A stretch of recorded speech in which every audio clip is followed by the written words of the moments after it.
Hello दोस्तों। तो पिछले लेक्चर में हमने पढ़ा था सेंट्रॉइड के बारे में, आर्थोसेंटर के बारे में, सर्कमसेंटर्स के बारे में। तो अब आगे की बात करते हैं। आज के इस लेक्चर में हम पढ़ेंगे एरिया ऑफ ट्रायंगल्स के बारे में। ट्रायंगल्स के एरिया, हमारे ट्रायंगल्स गिवन होंगे, हम उसके एरिया कैसे फाइंड करते हैं तो उसके बारे में आज हम देखेंगे। बेसिकली अगर मेरा कोई सिंपल सा ट्रायंगल दे रखा हो, कोई भी ट्रायंगल दे रखा हो, जैसे मेरा राइट एंगल ट्रायंगल है, तो इसका एरिया निकालने का फॉर्मूला होता है half into base into height, half into base into height.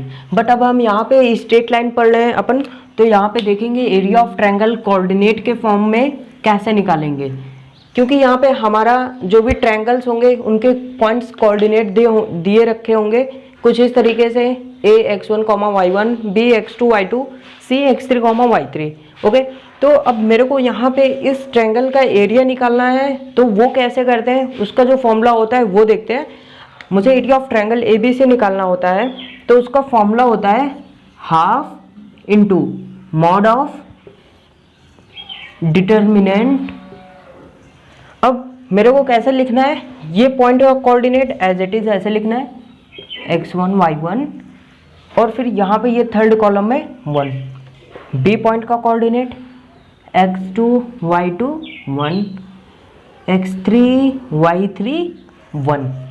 ये जो मेरा फॉर्मूला आता है half into mod of determinant of x1 y1 1, x2 y2 1, x3 y3 1, ये होता है मेरा एरिया ऑफ ट्रायंगल ABC का। ओके, तो यहाँ से हम इस ट्रायंगल का एरिया निकाल सकते हैं। अब क्वेश्चन कैसे पूछेगा, क्वेश्चन बेसिकली नॉर्मल इसी फॉर्मूले पे बेस्ड पूछेगा। मेरा ए पॉइंट का कोऑर्डिनेट पता होगा, बी पॉइंट का कोऑर्डिनेट पता होगा, सी पॉइंट्स के कोऑर्डिनेट पता होंगे, और हमें एरिया निकालना होगा इस ट्रायंगल का। तो हम आराम से इस ट्रायंगल का एरिया निकाल सकते हैं इस फॉर्मूला की हेल्प से।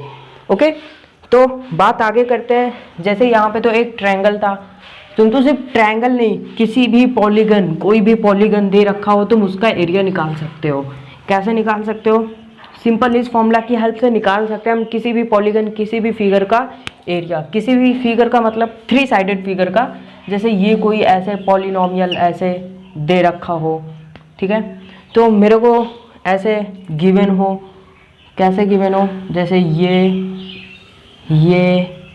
ऐसे ऐसे दे रखा हो, मेरे को ये पॉइंट का कोऑर्डिनेट पता है, कुछ भी इस पॉइंट का कोऑर्डिनेट पता है, इस पॉइंट का कोऑर्डिनेट पता है, इस पॉइंट का कोऑर्डिनेट पता है। तो मान लिया मैंने इस सारे पॉलीगन का एरिया निकालना है, तो कैसे करेंगे, मान लिया ये भी कोई ऐसे पॉलीगन दे रखा है, मान लिया इसका एरिया A1 आया, इसका एरिया A2 आया, इसका एरिया A3 आया, तो टोटल एरिया जो भी मेरा आएगा, टोटल एरिया ऑफ पॉलीगन, वो क्या होगा, एरिया ऑफ पॉलीगन वो कितना होगा, A1 plus A2 plus A3, ये हो जाएगा मेरा एरिया ऑफ पॉलीगन। ऐसे बहुत सारे जितने भी ऐड करते जाओ कर लो। बेसिकली मुझे क्या ध्यान रखना है, इसका एरिया कैसे निकालना है। इस पॉइंट का कोऑर्डिनेट पता है, इस पॉइंट का कोऑर्डिनेट पता है, इस पॉइंट का कोऑर्डिनेट पता है, सिंपल अपन फॉर्मूला यूज करेंगे half into mod of determinant of इस पॉइंट के कोऑर्डिनेट, इस पॉइंट के कोऑर्डिनेट, इस पॉइंट के कोऑर्डिनेट, और डिटर्मिनेंट को सॉल्व करेंगे। बेसिकली मेरा आंसर आ जाएगा। ओके, तो ध्यान देने वाली बात ये है, हमें कॉन्सेप्ट आना चाहिए। क्वेश्चन तो बहुत सारे बन सकते हैं। तो अब देखते हैं कोलिनियरिटी के बारे में। Collinearity of a 3 point. Collinearity क्या होता है, बेसिकली कोलिनियर का मतलब होता है, कोलिनियरिटी मेरा कोलिनियर वर्ड से आया है। कोलिनियर क्या है, कोलिनियर का मतलब कोई भी 3 पॉइंट्स हैं, कोलिनियरिटी ऑफ 3 पॉइंट्स का मतलब ये होता है वो कोलिनियर हो जाए। कोलिनियर का मतलब जैसे ये कोई एक लाइन है, इसी लाइन पे तीनों पॉइंट लाई कर जाएं, मतलब वो तीनों एक स्ट्रेट लाइन पे लाई कर जाएं, वो होता है मेरा कोलिनियरिटी, वो होता है मेरा कोलिनियर। इवन सिर्फ 3 ही लाइन नहीं, कितने भी लाइन्स हो, 1 2 3 4 5 6 कुछ भी हो, ये सब कोलिनियर है। कोलिनियर का मतलब एक लाइन में आ जाए और सब के सब एक साथ आ जाए, ठीक, तो ये होता है मेरा कोलिनियरिटी। अब यहाँ पे बात करते हैं कोलिनियरिटी ऑफ 3 पॉइंट्स। तो कोलिनियरिटी ऑफ 3 पॉइंट्स का मतलब क्या होता है, कोई भी 3 पॉइंट है, मान लिया मैंने A है x1, y1, B है x2, y2, और पॉइंट C है x3, y3। अब मेरे से कोई कहता है कि ये तीनों पॉइंट कोलिनियर है, ओके, अगर ये तीनों पॉइंट कोलिनियर है तो ये एक ऐसे कोलिनियर है, ऐसे पॉइंट होंगे किसी एक लाइन पे लाई कर रहे होंगे और वो कोलिनियर होंगे। तो अगर ये तीनों पॉइंट एक लाइन पे लाई कर रहे हैं और ये कोलिनियर हैं तो हम क्या कह सकते हैं, इन तीनों पॉइंट से बनने वाला जो एरिया होगा वो जीरो होगा, क्योंकि ये तो कभी एरिया बन ही नहीं सकता, तो इसका एरिया तो हमेशा जीरो आएगा। अगर मैं तीनों पॉइंट से जो एरिया लिखूंगा वो कभी ट्रायंगल बनेगा क्या, नहीं बनेगा। क्यों नहीं बनेगा, क्योंकि ये कोलिनियर है, ये कभी ट्रायंगल बन ही नहीं सकता। ये तीनों एक ही लाइन में एक ही प्लेन में लाई कर रहे हैं, ओके। तो मैंने मान लिया कि ये जो ट्रायंगल का एरिया है delta is equal to half of x1 y1 1 x2 y2 1 x3 y3 1। ये मेरा एरिया का जो फॉर्मूला होता है, मैंने ये पॉइंट्स इसमें सेटिस्फाई किए हैं और इसको मैंने इक्वल टू ज़ीरो कर दिया। इक्वल टू ज़ीरो क्यों, क्योंकि ये तीनों एक ही प्लेन में लाई कर रहे हैं, इनका जो एरिया होगा वो हमेशा जीरो होगा। एरिया तो हमेशा जीरो होगा, तो मतलब जो एरिया होगा वो हमेशा जीरो होगा। अब ये जीरो है तो इसकी वैल्यूज़ यहाँ पे पुट किया मैंने। अब इसको सॉल्व किया तो मेरी जो कंडीशन आएगी वो आएगी कोलिनियरिटी ऑफ 3 पॉइंट। तो बेसिकली कोलिनियरिटी ऑफ 3 पॉइंट की क्या कंडीशन होती है, area of triangle is equal to zero. ये होती है मेरी कंडीशन फॉर कोलिनियरिटी। और ये कंडीशन क्या है, area of 3 points is equal area of triangle by form with 3 points is always zero, okay. तो अब इस पे क्वेश्चन कैसे बन सकता है वो देखते हैं। इस पे बेसिकली क्वेश्चन बनते हैं, थोड़े ठीक ठाक क्वेश्चन बन जाते हैं, मेरे को पॉइंट्स पता होंगे। क्वेश्चन इस तरीके से बनता है, देख लेते हैं। क्वेश्चन है find the value of lambda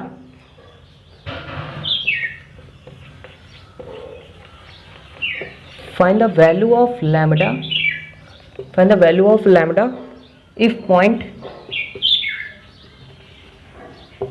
1, 1, 2, 3 and 3, lambda are collinear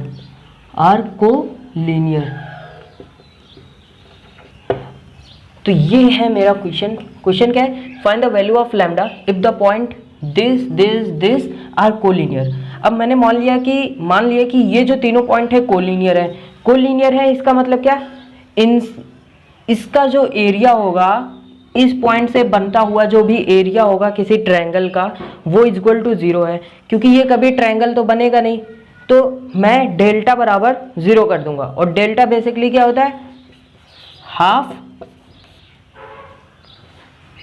formula क्या होता है अपना, x1 y1 1 x2 y2 1 x3 y3 1। अब इक्वल टू ज़ीरो कर दिया।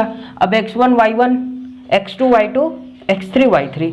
x1 y1 कितना है मेरा, x1 कितना है 1, y1 कितना है मेरा 1 और ये 1, x2 कितना है 2, y2 कितना है 3 और ये 1। अब x3 कितना है 3, y3 मेरा कितना है लैम्डा और फिर ये कितना है 1, ठीक, इज इक्वल टू ज़ीरो। अब ये डिटरमिनेंट कैसे ओपन होता है ये आप सबको आता होगा, नहीं भी आता होगा तो आप देख लीजिए इसको कैसे ओपन करते हैं, ठीक है। तो मेरा ये हाफ था ही, ये मेरा मॉड लगा है।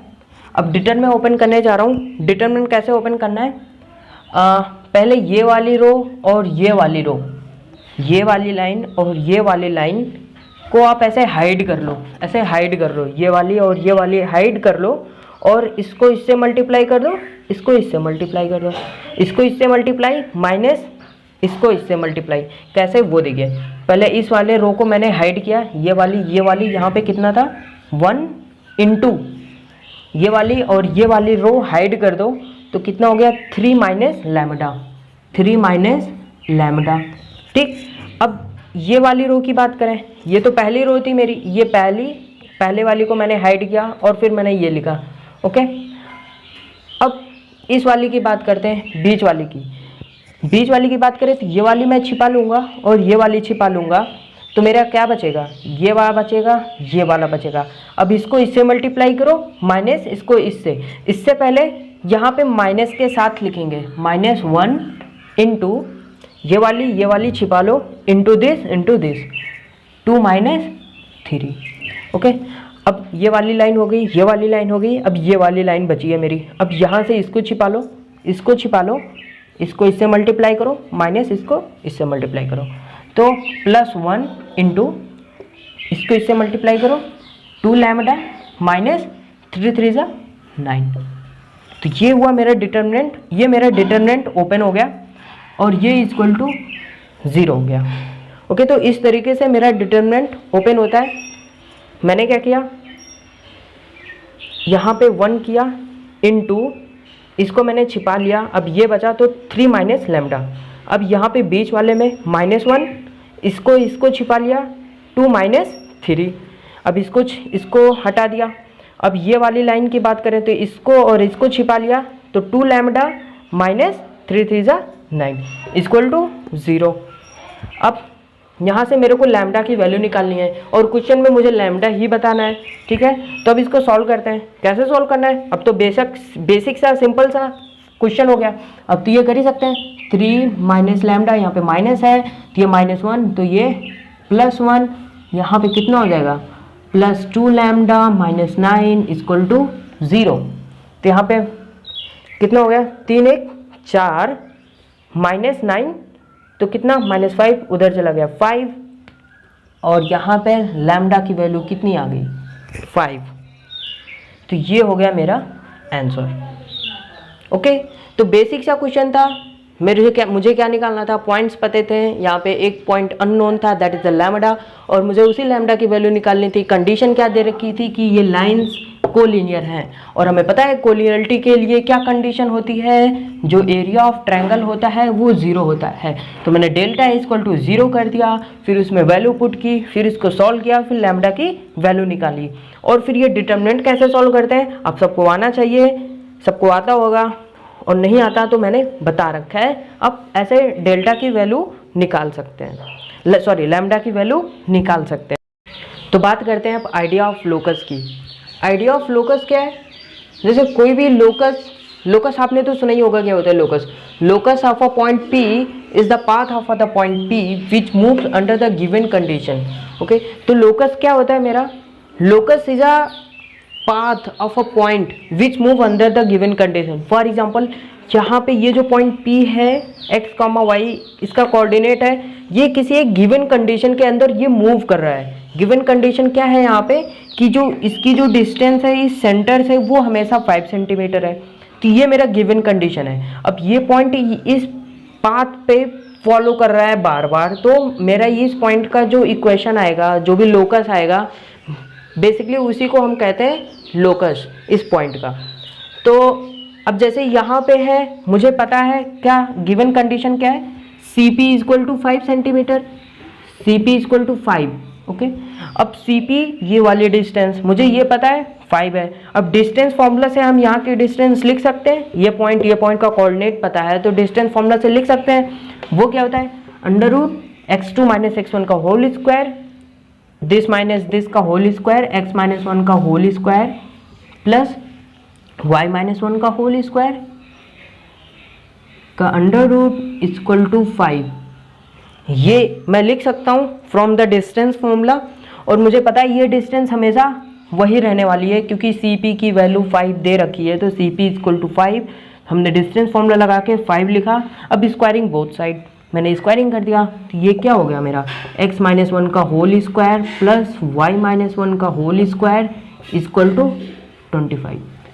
ये जो मेरी इक्वेशन बन के आई है ये मेरा क्या है, equation of locus of point P। यही है लोकस पॉइंट P का, अरे यही है लोकस पॉइंट P का। ठीक है, तो बात यहाँ तक समझ में आई आपको, आइडिया ऑफ लोकस। और लोकस के बारे में और जानते हैं, जैसे कि मेरे को कुछ कंडीशंस गिवन होंगी और मुझे उस पॉइंट का लोकस फाइंड करना होगा। तो क्वेश्चंस इसी तरीके से बनेंगे, इजी क्वेश्चंस होते हैं और आते हैं क्वेश्चंस, हमेशा आते हैं, अक्सर आते हैं। तो क्वेश्चन कुछ इस तरीके से बन सकता है, ये कोई एक ट्रायंगल सा है, कुछ भी है, ये पॉइंट A है, ये पॉइंट B है, ये पॉइंट C है, ये पॉइंट A है। ठीक, मुझे A पॉइंट का लोकस निकालना है, दैट इज मैंने मान लिया h कॉमा k, और मुझे b पॉइंट पता है। b पॉइंट कितना पता है मेरे को, ये पता है मेरे को 1 कॉमा 1, और ये c पॉइंट पता है मुझे 2 कॉमा 2। अब मुझे इस पॉइंट की लोकस बताना है, तो लोकस बताने के लिए मुझे क्या पता होना चाहिए, कोई एक कंडीशन पता होना चाहिए। और कंडीशन दे रखा है मुझे कि ए बी बराबर ए सी है, ये कंडीशन दे रखा है कि ये लाइन और ये लाइन बराबर है, और मुझे इस पॉइंट का लोकस निकालना है। तो कैसे निकालेंगे, जब मुझे पता है कि ए बी इक्वल टू ए सी दे रखा है, ये वाली लाइन और ये वाली लाइन डिस्टेंस बराबर है, तो यहाँ से मैं डिस्टेंस फॉर्मूला यूज कर सकता हूँ, इससे भी डिस्टेंस फॉर्मूला यूज कर सकता हूँ। ओके, तो डिस्टेंस फॉर्मूला यूज करो और इक्वल करो और h और k में रिलेशन निकालो। बेसिकली लोकस क्या होता है, मेरा जो पॉइंट गिवन होता है उसी पॉइंट के रिलेशन होता है, relation between the point that is known as the locus.